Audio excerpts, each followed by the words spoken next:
सती माता उदय कंवर इस स्थान का अधिष्ठाता केसरिया कंवर जी, उपस्थित क्षत्रिय बंधु सत्यान। शास्त्रों में कहा है, जिस धरती पर सती भूमि और जुझारों का, महापुरुषों का, वीरों का जस नहीं गाया जाता, वो धरती एक दिन मर जाती है, बांझ हो जाती है। बांझ का मतलब उस धरती के ऊपर वीर पुरुष जन्म लेना बंद कर देते हैं, और जहां पर इनके गुण गाए जाते हैं, जिस कौम के अंदर इनके गुण गाए जाते हैं, उस कौम के अंदर महापुरुष जन्म लेते हैं। इसलिए आवश्यक है जुझार, भौमिया, सतियां, इनके आयोजन गांवों में होते रहने चाहिए। इनके आयोजन होने से आने वाली पीढ़ियों को प्रेरणा मिलती है, वातावरण मिलता है। इस वातावरण को पवित्र बनाने के लिए, सौम्य बनाने के लिए सबसे ज्यादा जिसका हम सहयोग ले सकते हैं, या जिसके कृपा से ही परिवार या समाज या वातावरण सौम्य बनता है, वो है योग माया। आप सबने योग माया का पाठ सुना पहले। योग माया के पाठ से कार्यक्रम की शुरुआत होती है, लेकिन कितने क्षत्रिय बंधु और छत्राने जो योग माया के बारे में जानते हैं? जो सर्वश्रेष्ठ है, सबसे अच्छा है, उसके बिना प्रकृति चल नहीं सकती। जहां से प्रकृति की शुरुआत होती है, उसके बारे में हम सबसे बाद में जान रहे हैं। लेकिन हमारी ये खुशकिस्मती है, हम उस महापुरुष के सानिध्य में रहे। उस महापुरुष का हमें सानिध्य मिला, जिसने अपने इस नश्वर शरीर को छोड़ने से पहले वो चीज हमें दे दी जो पीढ़ियों तक ही नहीं, शताब्दियों तक इस समाज को आगे रखेगी। एक दो पीढ़ियों की बात नहीं है। ऐसा क्यों कह रहा हूं मैं कि क्षत्रिय हमेशा से, जब से सृष्टि का आरंभ हुआ, योग माया की पूजक रहे, उनकी पूजा की उन्होंने, उपासक रहे योग माया के। बीच के अंदर जब हम लोग तपस्या से कम हो गए, उस योग माया को भूल गए। यहां पर ये पुस्तक है योग माया की, इसको पढ़ेंगे तो सारी चीजें मिलेंगी आपको। जब क्षत्रिय तपस्वी था, जो हम सतयुग कहते हैं, त्रेता कहते हैं, या द्वापर, कुछ भी युग कहते हैं, तो उसके लिए कहीं मंदिरों की आवश्यकता नहीं पड़ती थी, कहीं देवी देवताओं की आवश्यकता नहीं पड़ती थी। वो प्रकृति को सामने रख करके वो प्रेरणा प्राप्त करता था, क्योंकि इस प्रकृति के बिना कोई शरीर आकार ही नहीं ले सकता, निराकार है सब। हम निराकार की पूजा पहले करते थे, लेकिन जब तपस्या कम हुई तो निराकार में हमारा मन नहीं लगा, तो मूर्तियों ने आकार ले लिया। विभिन्न प्रकार की मूर्तियां रख ली हमने, कोई कुल देवी के नाम पर, कोई भगवान के नाम पर रख ली, कोई माता जी के नाम पर रख ली, विभिन्न देवियों को पूजने लगे। आप महाभारत तक आप देखिए, रामायण में तो कहीं कोई मंदिर का जिक्र ही नहीं है, और रामायण काल के अंदर, महाभारत काल के अंदर भी बहुत कम जिक्र आए हैं। मंदिरों के जिक्र नहीं है, तीर्थ स्थानों के जिक्र हैं। फिर किनकी कृपा से ये महापुरुषों ने जन्म लिया?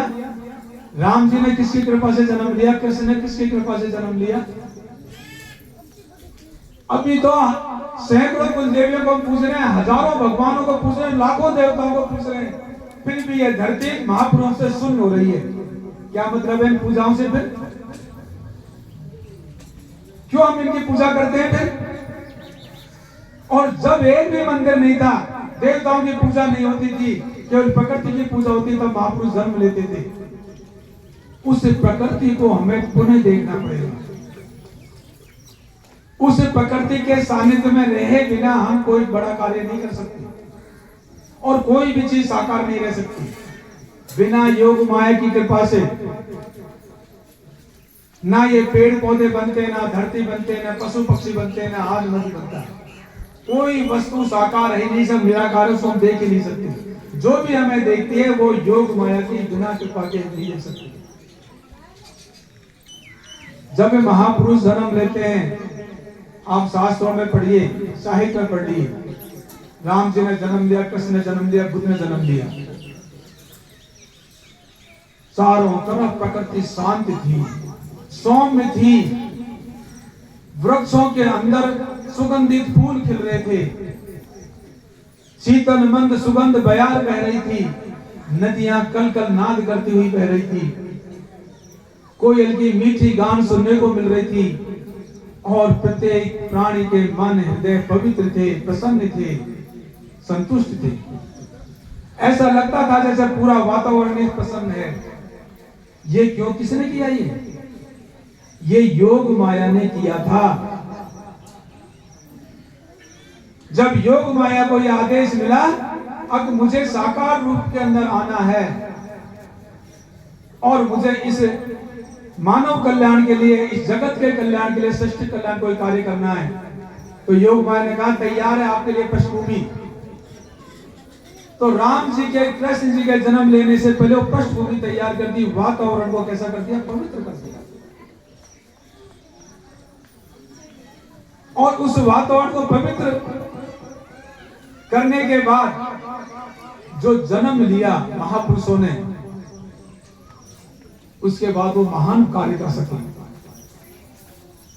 कहने का तात्पर्य है, प्रदूषित वातावरण के अंदर जन्म लेकर के कोई सोचे कि बच्चे महापुरुष बन जाएंगे, कभी कदापि नहीं होगा।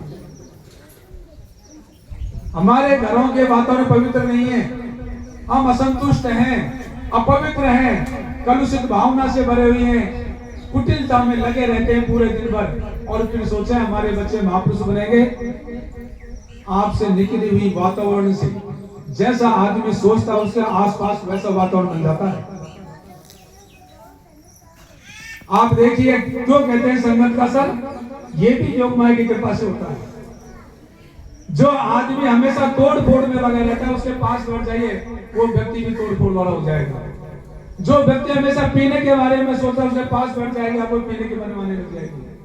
और जो व्यक्ति संत प्रवृत्ति का, उसके पास बैठ जाइए, धीरे धीरे उससे गुना जाएंगे, बिना कहे आ जाएंगे। बिना कहे उस व्यक्ति के शरीर से वो तरंगे निकलती हैं जो योग माया के बनाए हुए वातावरण खराब कर देते हैं।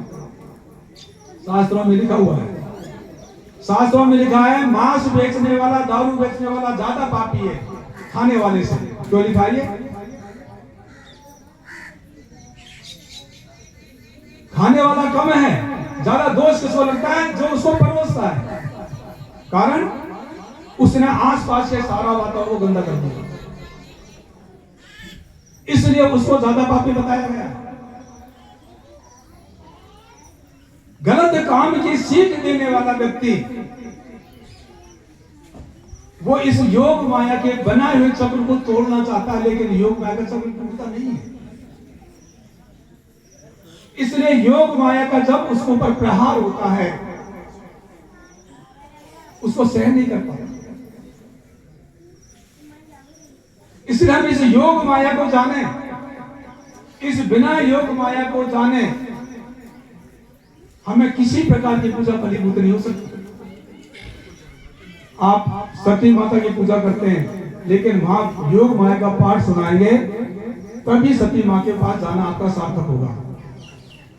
पहले पता नहीं था, कोई बात नहीं है। अब स्वामिया जी के पास जाइए, आप कहीं पर भी जाइए, प्रत्येक व्यक्ति के घर के अंदर एक योग माया की 10-15 पेजों की पुस्तक होनी चाहिए। ये गीता से बढ़कर है, गीता तो इसके कहीं आसपास भी नहीं है, क्योंकि योग माया ने तो कृष्ण भगवान को केवल एक काम के लिए शरीर दिया था और वो पूरा किया चले गए। इस योग माया को तो पता नहीं कितने अवतार करवा दिए। इसमें जो पाठ दिया उस पाठ को हम सुना है। जब तक हमारे चारों तरफ इस प्रकार का वातावरण नहीं बन जाता जहां पर पवित्रता रहे, तब तक हमें यह कार्य सुचारू रूप से चलना है। और जब इस प्रकार का वातावरण बनेगा तब जाकर के कहीं जाकर के सती भूमिया जुझार जन्म लेंगे। आज धर्म के नाम पर ज्यादा पाखंड फैल रहा है। धर्म एक ही चीज है, लेकिन जितना ज्यादा धर्म बना उतना पाखंड फैल गया। हर चीज पर धर्म जोड़ दिया। ये मित्र धर्म हो गया, ये नारी धर्म हो गया, ये पति धर्म हो गया, ये पुरुष का धर्म हो गया, ये पत्नी का धर्म हो गया, ये नारी का धर्म हो गया, और पता नहीं कितने धर्म जोड़ दिए। जितने ज्यादा धर्म जोड़े गए हैं उतना पाखंड ज्यादा फैला है। इन शास्त्रों को भी नहीं छोड़ा है। सतयुग के अंदर जो था सो कृत युग कहते हैं, कर्तव्य युग कहते हैं, उसमें एक ही था धर्म। वो धर्म कब था? व्यक्ति के जन्म लेने से पहले निर्धारित होता है, इसको देख कहते हैं। जब व्यक्ति जन्म लेता है दुनिया के अंदर, उससे पहले उसका धर्म निर्धारित हो जाता है और उसके अनुसार उसको कार्य करना होता है, वही उसका धर्म है। बाकी कोई धर्म नहीं है। बाकी को सदाचार कह सकते हो, सुकर्म कह सकते हो, और बातें कह सकते हो, धर्म से नहीं जोड़े। जितना ज्यादा जोड़ेंगे उसे उतना पाखंड फैलता जाएगा।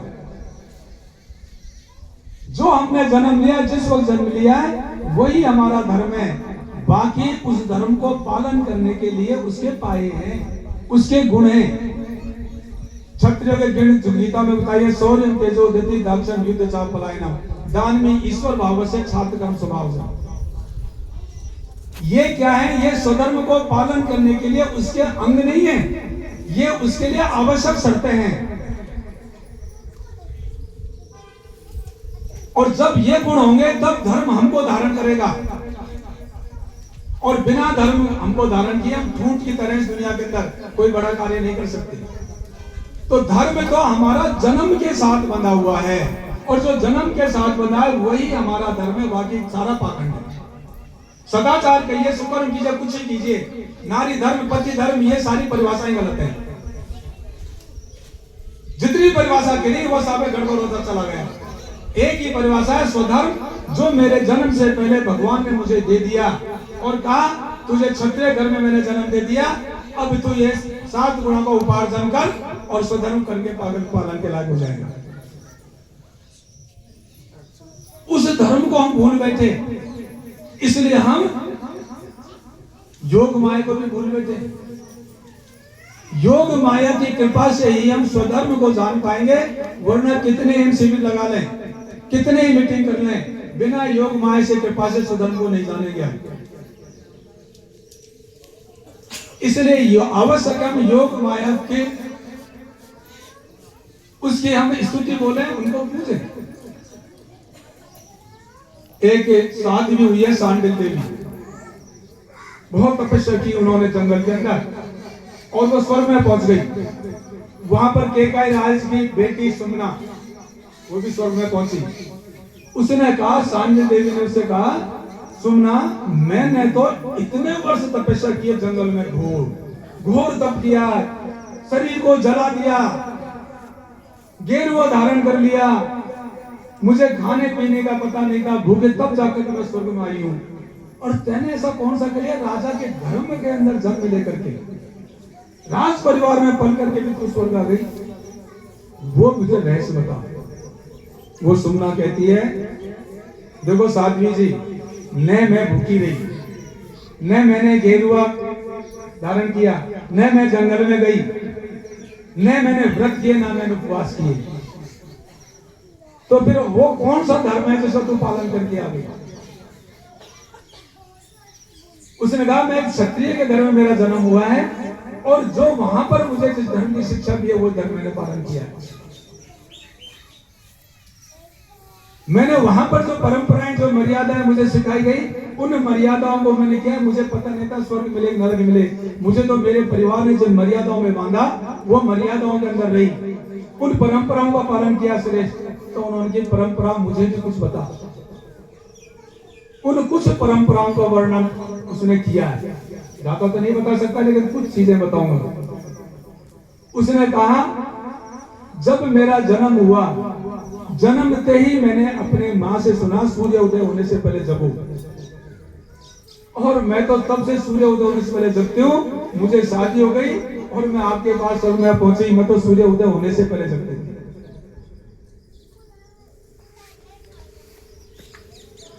अब हम कितने लोग हैं जो सूर्य उदय होने से पहले जगते हैं? ये अपने आप से पूछें।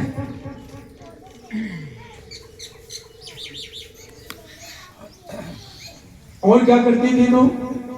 मुझे बचपन से सिखाया गया था घर के अंदर पवित्रता रखना, और वो मैंने अपने मायके में रखी, ससुराल में भी रखी पवित्रता। मैं खुद करती थी, जो मेरे नौकर चाकर हैं उनको भी मैं साफ सफाई रहने के लिए कहती थी, सफाई से रहिए, पवित्र रखिए घर को। मैंने हमेशा अपने घर को पवित्र रखा।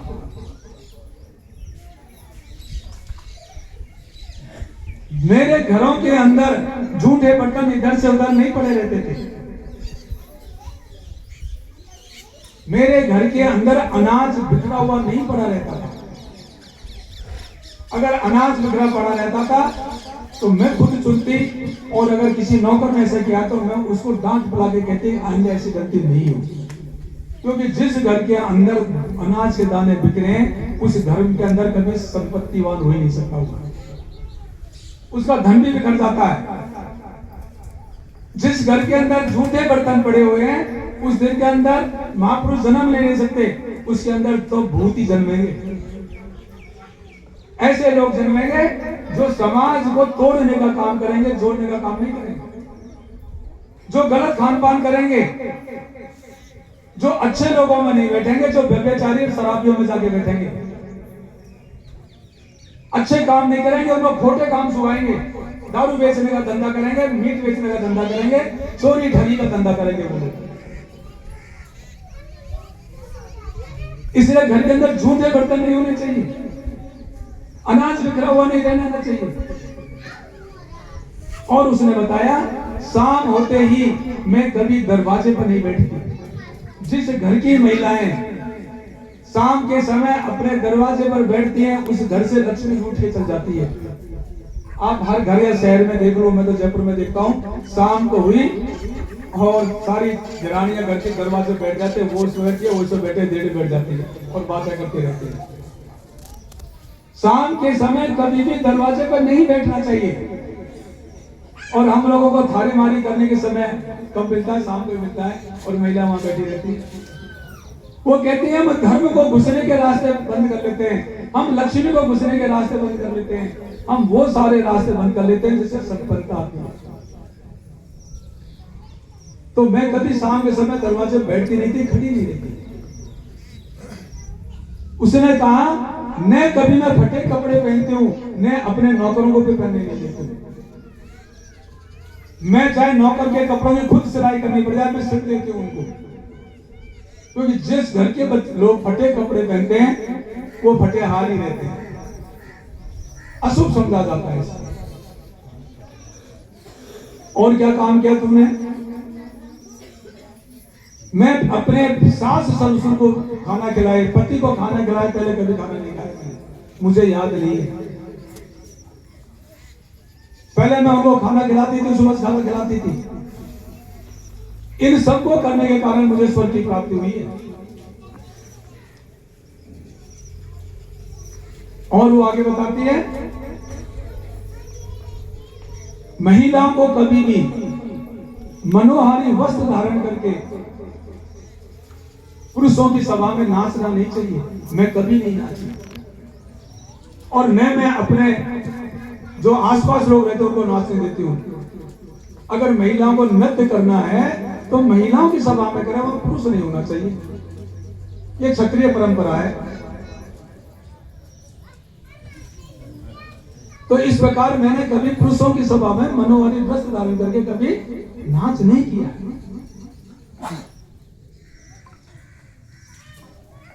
मेरे यहां पर कोई नौकर बूढ़ा हो गया है, मेरे सास ससुर बूढ़े हो गए हैं, या परिवार में कोई बूढ़ा है, उनके मुंह से हे राम नहीं निकलेगा, क्योंकि मैं उनकी पूरी देखभाल करती थी। कोई भी अपने बीमारी से कराते हुए ये नहीं कहता था राम उठा ले, हे राम, क्योंकि राम भी कई तरह से कहा जाता है। हम कहते हैं राम का नाम हमेशा सत्य होता है, लेकिन राम नाम सत्य बोल दिया तो किसी सभा में क्या हो जाएगा, उल्टा हो गया।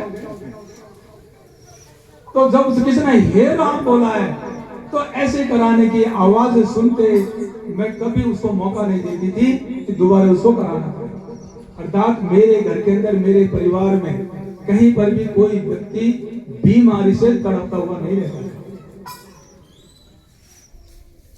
वो कहते हैं जिस घर के अंदर वृद्ध पुरुष ये कहते हैं भगवान मुझे उठा ले, उस घर का सत्यानाश हो गया।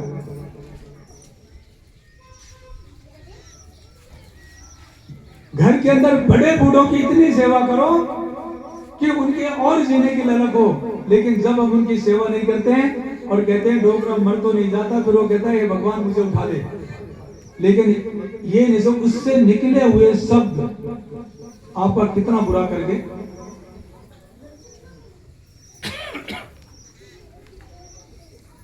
तो इस प्रकार से मेरे परिवार के अंदर या मेरे आसपास के लोग बीमारी से कराते हुए इस प्रकार का उच्चारण नहीं करते थे, मैं पूरे प्रयास करती थी। मेरे दरवाजे पे जो पशु बंधे रहते थे, चाहे हाथी थे, घोड़े थे, चाहे भैंस थी, गाय थी, वो कभी भूखे नहीं रहते थे।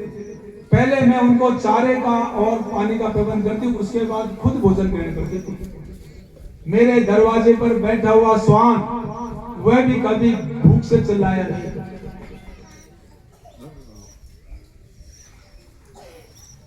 मैं सारे पशुओं की देखरेख करती थी। अगर कोई भूखा रहता था उसको तुरंत चारे पानी की व्यवस्था होती थी। जिस घर के पशु भूख से चिल्लाते हैं और आवाज लगाते हैं मालिक को मैं भूखा हूं आजा, वो मालिक को बहुत भारी पड़ता है। उनके चिल्लाने से पहले उनके भोजन की व्यवस्था होनी चाहिए, चारे पानी की व्यवस्था होनी चाहिए। मेरे घर पर कभी अतिथि आ गया तो कभी भूखा नहीं लौटा। वो अतिथि कौन होता है? हमारे जवाई से आगे वो अतिथि नहीं है, हमारे जीजों से आगे अतिथि नहीं है, हमारी भाई से आगे वो अतिथि नहीं है, हमारे गांव के आगे वो अतिथि नहीं है। अतिथि उनको कहते हैं जिनके बारे में हमें पता ही नहीं है, जिनका तो आने का समय निश्चित न हम जानते हैं। कोई एक व्यक्ति ऐसा आ गया जो कहता है कि मैं ना फला गांव का हूं, आप मेरे को नहीं जानते हो, आपकी रिश्तेदारी है और मैं आपके यहाँ रुक सकता हूँ, रात को कहाँ रुकूं, आप रुके। वो अतिथि हो गए। रास्ते चलते कोई साधु आ गया, कहीं रुकने को जगह नहीं है, भोजन नहीं किया, उसको भोजन करवाइए, वो अतिथि है। जिनके आने की तिथि पहले निश्चित हो, जो हमारे जानकार हो, वो अतिथि की श्रेणी में नहीं है। तो मेरे घर से कोई भी अतिथि आ गया वो कभी भूखा नहीं गया। इसी प्रकार से वो और बहुत सारी बातें वहां पर बताती है। फिर वो सांडिल देवी उनसे कहती है, अगर मेरे परिवार के अंदर, सब कितनी बड़ी बात कर रही है, मेरे परिवार को ऐसी परंपराओं की शिक्षा मुझे मिल जाती तो मुझे जंगल में जाकर के शरीर को खपाना नहीं पड़ता। मुझे परिवार में इस प्रकार की शिक्षा नहीं मिली, इसलिए मैंने तो सोचा केवल तपस्या करके ही परमात्मा को प्राप्त किया जा सकता है, स्वर्ग को प्राप्त कर सकता है। ये सुनना, तू तो महल में रहते हुए भी और स्वर्ग के अंदर आ गया। कहने का तात्पर्य जो हमारी श्रेष्ठ परंपराएं हैं, जो हमारी मर्यादाएं हैं, उन मर्यादाओं का पालन करते हुए हम निश्चित रूप से आगे बढ़ सकते हैं। लेकिन हम करें उन मर्यादाओं का पालन,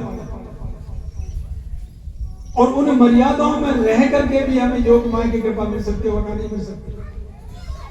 मर्यादाओं के बाहर जाते ही ये वातावरण अपवित्र हो जाता है, और जब वातावरण अपवित्र होता है उसके दोषी हम होते हैं। प्रदूषित मन के अंदर, प्रदूषित वातावरण के अंदर अच्छी बातें नहीं आ सकती है। हमारी परंपराओं को बहुत सारी चीज ऐसे हैं जो महाराज साहब बताते हैं, और उन्होंने कुछ चीजें हमें बताई कि कौन सी परंपराओं को हमें पालन करना चाहिए, किन परंपराओं को पालन हम नहीं करें। उन्होंने महायज्ञ की 5 बातें बताई, जिसमें 1-2 बातें सुना चुकी हैं। सूर्य उदय होने से पहले जागना, घर के अंदर जूठा नहीं रहना, 1 रोटी गाय को दें, 1 रोटी कुत्ते को दें, लेकिन कुत्ते को रोटी अंदर नहीं डालें, घर के बाहर डालें। कुत्ता पालें तो बाहर बांधे, घर के अंदर कुत्ता भकेंगे तो बच्चों के अंदर कुत्ते जैसे संस्कार आ जाएंगे, हाउ हाउ करके लड़ेंगे आपस में, सास बहू में भी हाउ हाउ करके लड़ेंगे। इसलिए घर के अंदर कुत्ते को नहीं घुसने दें, रोटी डालनी है बाहर डालो। रसोई को पवित्र रखे, वही गृहलक्ष्मी कहलाती है। जिस घर की महिलाएं अपनी रसोई को पवित्र नहीं रखती, उसमें भगवान का भोग बनाने से कोई मतलब नहीं है। हम रसोई को पवित्र रखें नहीं, एक तरफ तो सिंक भरा हुआ झूठे बर्तनों से, एक तरफ घर की गिरानी नहा धो करके आकर के और रसोई के अंदर भगवान का भोग बना रहे हैं। आज ये व्रत है या त्योहार है, उपवास है, उसके लिए बना रहे हैं। उनको भगवान कहेंगे क्या? शास्त्रों में लिखा हुआ है, भूत और प्रेत इतने प्रबल होते हैं, जब तक ये रास्ता नहीं छोड़ते देवता आगे नहीं जाते। भूतों से, जहां पर भूतों ने डर रखा है वहां भगवान नहीं रह सकते। पहले उनको हटाने का उपाय करना पड़ेगा, तब भगवान आएंगे, तब देवता आएंगे। वहां पर आपके झूठे बर्तन रसोई में रखे हुए हैं, वहां का वातावरण गंदा है, वहां भगवान का भोग बना रहे, उसको भूत खाएंगे, कोई देवता नहीं आएगा, कोई एक भी देवता नहीं आएगा वहां। इसलिए रसोई को पवित्र रखते हुए जो भगवान का भोग लगेगा, भगवान उसी को ही प्राप्त करेंगे। इसलिए गृहलक्ष्मी किसको कहा है? वह दिरानी जो रसोई को पवित्र रखती है। पक्षियों को हम रोज सुबह डालें, ये हम जब प्राणगत साधना करते हैं, प्राण की उपासना करते हैं, ये प्राणगत साधना में सहायक है पक्षियों को सुबह डालना। भगवान के नाम लेने का जितना महत्व, उतना ही पक्षियों को चुका डालकर सुख करने का महत्व है। इसलिए रोज एक मुट्ठी चुका हम जरूर डालें, एक निश्चित स्थान बना लें, सती माता का वहां बना लें, कहीं भी बना लें, एक सार्वजनिक चबूतरा बना लें, वहां पर हम रोज चुका डालें। हम धर्म, इतिहास, संस्कृति की बात करते हैं, लेकिन इनके जो निश्चित है पृष्ठभूमि है, वो शुरू कहां से होती है? वो हमारी साधना आराधना पद्धति से शुरू होती है, उसका हमें पता नहीं है। फिर हमारे धर्म, संस्कृति, इतिहास की हम जितनी बात कर रहे हैं ना, वो हवा में उड़ रही है। 70 साल हो गए, 75 साल हो गए मैं बात करते करते इस बारे में, लेकिन जितना परिणाम आना चाहिए नहीं आ रहा। कारण ये जो इसकी पृष्ठभूमि वो हमने तैयार नहीं की। वो है प्राणगत साधना, उठते बैठते खाते पीते सोते जागते भगवान का नाम जप करना। जिस मंत्र में हमारी श्रद्धा है उस मंत्र को हम जपें, तब यह स्वधर्म, कुल धर्म और जाति धर्म का पालन होगा, वरना नहीं होगा। हम स्वधर्म की बात करते हैं, लेकिन उससे पहले हम लोगों को अपने घरों के अंदर बच्चों को भगवान का नाम लेने की आदत डालनी पड़ेगी। वो हम आदत डालें, तब जाकर के कहीं हम इस प्रकार का वातावरण तैयार कर पाएंगे जहां योग माया की कृपा से श्रेष्ठ लोगों का जन्म होगा, श्रेष्ठ अच्छा जन्म देंगे। धर्म के नाम पर पाखंड को छोड़ें। जितना पाखंड धर्म के नाम पर फैल रहा है, उतना किसी पर नहीं फैल रहा। कथा वाचकों को पैसा दे रहे हैं, मंदिर बनाने में पैसा दे रहे हैं, भागवत पाठ के अंदर पैसा दे रहे हैं। सबसे ज्यादा क्या काम करेंगे? कोई रिकॉर्ड होगा तो भागवत पाठ करवा लो, कहीं से पैसा है भागवत पाठ करवा लो। भागवत पाठ करवाने से 2 नुकसान है, समय और धन तो गए ही, तीसरा अब तक जो आपने तपस्या करके पुण्य अर्जित किया उसका भी हास होता है। ये खोटा कर्म, अच्छा कर्म नहीं है भागवत पाठ करवाना। एक तो जो करने वाले होते हैं वो उसके पात्र नहीं है, और जो पात्र नहीं है उनके मुंह से अच्छी भी बातें निकलेगी, वो जहर के समान ही है। उनकी पात्रता की जांच किए बिना हमें पता नहीं है। और हम लोग घरों के अंदर, गांवों के अंदर, शहरों के अंदर कई कई दिनों का भागवत का आयोजन कर रहा था। शिव पुराण का आयोजन और चल रहा है, नया पाखंड पकड़ लिया। क्यों? भागवत के लोग समझने लगे दुकान जाते थे नहीं चलेगी, अब एक शिव पुराण पकड़ लिया। और शिव पुराण का तो ये स्थिति है, जयपुर के अंदर एक पंडित आया था, उसने शिव पुराण का आयोजन किया था अंबाबाड़ी की तरफ। वहां लोगों को बैठने की जगह नहीं मिली। एक छतरानी बूढ़ी थी महिला, बाबू साहब, अंदर गेट बंद हो गए, कुछ तो एक पेड़ के नीचे बैठ गए और वो माइक से कह रहा, कोई जहां बैठा है वहां कानों में सुने, सबको स्वर्ग की प्राप्ति होगी, कल्याण हो जाएगा, जहां वहां बैठ जाइए। वो एक पेड़ के नीचे बैठ गई, उसके बगल में एक बदमाश आके बैठ गया, धीरे से कुछ सुनाया, उनको पता नहीं चल, सो गई। उनकी चूड़ियां, उनकी सोने की अंगूठी, जंजीर वगैरह सब खोल के ले गया, हो गया उनका तो कल्याण। इन पाखंडियों के चक्कर में फंस जाते हैं लोग, बैठ के पेड़ों के नीचे बैठ के खड़े, जो जहां खड़ा है वहां कानों में जरा उसका कल्याण हो जाएगा। ये धर्म हमें कहां ले जाएगा? तो इस प्रकार ये पुराणों के नाम पर, ये भागवत के नाम पर जो कार्य किए जा रहे हैं, ये सही कार्य है क्या? जो अपनी श्रेष्ठ परंपरा है उनका हम पालन करें। हम अपने व्रत त्योहारों को जानते नहीं, दुनिया के व्रत त्योहार करते फिरते हैं। अभी थोड़े दिन पहले प्रदोष गया है, त्रयोदशी को प्रदोष व्रत किया जाता है, वो क्षत्रियों का व्रत है। कितने लोगों ने किया? भूल गए। कुछ महिलाएं जानते हो, कुछ जानते प्रदोष क्या चीज होती है भी नहीं जानते। कहते तो ब्राह्मणों के काम वो करेंगे, तभी तो ब्राह्मण राज कर रहे हैं हमारे ऊपर, हम कमा रहे हैं, हमको दे रहे हैं। जब ये महाभारत में लिखा है प्रत्येक क्षत्राणी को प्रदोष के दिन भगवान का नाम लेना चाहिए, कहने का मतलब उपवास करें, व्रत करें, लेकिन उसको हम भूल गए। ईशान चतुर्दशी का व्रत हम करें, ईशान चतुर्दशी क्षत्रिय की व्रत होता है, कब आता है ये भी पता नहीं। महाभारत के अंदर 4 वर्णों के, चारों के अलग अलग व्रत और उपवास दे रखे हैं। पौष शुक्ला ईशान चतुर्दशी ये पूरे परिवार के लिए बहुत आवश्यक बताया गया है, क्योंकि ईशान क्षत्रिय देवता है जो हमें शक्ति देता है दुनिया पर हम राज करें। इसलिए हमें उस ईशान शुक्ला चतुर्दशी को पूरे परिवार को पूरी पवित्रता के साथ उसको स्मरण करना चाहिए। भूखे मरना व्रत नहीं है, व्रत का नाम लिया और भूखा मरना शुरू कर देते हैं और पूरे जिंदगी भर व्रत किए, और जब उम्र हो गई, जब कहते हैं घोटू दुख रहे, माथा दुख रहा, चला नहीं जाता, दुख जाते हैं। क्यों? जिंदगी भर शरीर को दुख दिया, वो शरीर बुढ़ापे में तुमसे बदला लेगा। इसलिए शरीर को दुख देना व्रत नहीं है। व्रत का मतलब है संकल्प। हम संकल्प लेते हैं ये काम मुझे करना है, वो व्रत कहलाता है। तो ये जरूर नहीं कि हम व्रत लें तो हम भूखे ही रहें। हम उस देवता का स्मरण करें, भगवान का स्मरण करें और पवित्र रहने के लिए जो काम किए जा सकते वो सारे कार्य हम करें। दशहरा माता का डोला लेती है महिलाएं, वो छतरानी का व्रत है। वो कब लिया जाता है?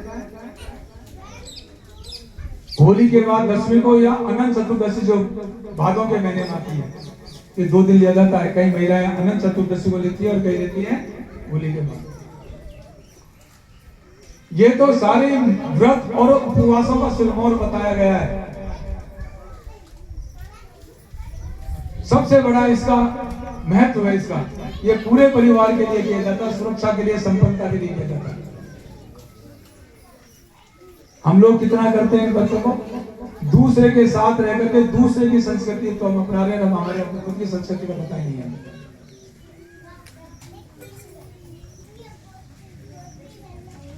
इसके अलावा गणेश जी को परब्रह्म माना है। इन दुष्ट शक्तियों को भगाने की ताकत केवल एक ही देवता में, वह गणेश जी, बाकी सारे देवता खुद भाग जाते हैं। इसलिए घर के बाहर आड़े के अंदर गणेश जी स्थापित करते हैं। लेकिन वर्तमान में जो गणेश जी हैं वो फर्जी गणेश जी हैं। इसलिए जितने गणेश जी की पूजा की जा रही है उतने इस दुनिया के अंदर, इस भारत के अंदर व्यभिचार फैल रहा है, भ्रष्टाचार फैल रहा है, बेईमानी फैल रही है, चोरी फैल रही है। असली गणेश जी क्या है? ये शिविरों में बताया जाता है 4 युगों के 4 गणेश जी हैं। कलयुग के गणेश जी ये नहीं, सूंड वाले गणेश जी कभी हुए ही नहीं है। ये पर ब्रह्म है, पूर्ण ब्रह्म है। यही दुष्ट शक्तियों को हरा सकते हैं। इनके लिए दूज के दिन हम इनका दर्शन करते हैं। चंद्रमा के प्रथम कला के अंदर गणेश जी का वास होता है, इसलिए हम दूज का चांद देखते हैं। कोई टका पैसा लगता है कि नहीं? वो संपत्ति देने वाला है, ज्ञान देने वाला है, विद्या देने वाला है। हर कार्य के लिए हमारे पूर्वजों ने हमें साधन बताए हैं, उपाय बताए हैं, लेकिन वहां तक हमारी पहुंच तो नहीं है, क्योंकि श्रेष्ठ लोगों के पास हमारी पहुंच नहीं है। अगर श्रेष्ठ लोगों के पास पहुंचोगे तब भी जाकर अच्छी अच्छी बात सीखेंगे। महार साहब की लिखी किताब श्रेष्ठता की खोज, वो प्रत्येक शक्ति घर में होनी चाहिए। हमने क्या गलती की है, क्या नहीं करा, हम कैसे बनेंगे, उनके पूरे जीवन घर का निचोड़ है। और दूसरी किताब भी तैयार है, उसका विमोचन बहुत जल्दी होने जा रहा है। श्रेष्ठता की खोज भाग दूसरा, वो छप करके तैयार है। विमोचन की सूचना आपको दे दी जाएगी। उन दोनों किताबों का सेट प्रत्येक छत्र के घर में हो, एक योग माया हो, श्री कृष्ण गीता हो, तो आप समझिए आपके पास सारी चीजें हैं।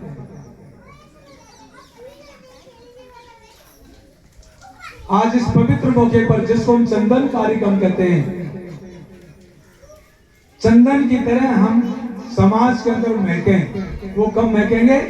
जब हमारे वातावरण से चंदन की खुशबू आएगी। वो कब आएगी? जब मैं मन से, तन से, बुद्धि से, वातावरण से स्वच्छ रहूंगा, पवित्र रहूंगा, मलिन बुद्धि का नहीं रहूंगा, अपने आसपास के वातावरण को पवित्र रखूंगा।